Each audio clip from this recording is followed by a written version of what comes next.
मशालीच्या लख्ख उजेडात उजळून निघालेला प्रतापगड पाहताना आठवतो शिवप्रताप.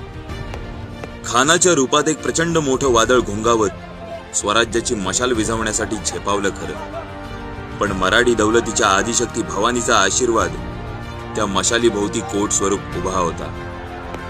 मराठ्यांची दुर्गा राजमाता जिजाऊंची घट्ट वज्रमूठ त्या मशालीवर होती आणि मराठ्यांच्या सौभाग्यलक्ष्मी महाराणी सईबाईंच्या पातिव्रत्याचा अग्नी त्या मशालीत धगधगत होता. ज्या मशालीने शिवरायांनी स्वराज्याचा अग्निहोत्र पेटवला. गडेओ, चला प्रतापगडी पेटवू मशाल. जाज्वल्य इतिहासाची, ज्वलंत पराक्रमाची, मराठ्यांच्या शौर्याची, हिंदवी स्वराज्याच्या अमरत्वाची मशाल पेटवू, अधर्मावर मिळवलेल्या विजयाची. मशाल महोत्सव, प्रतापगड.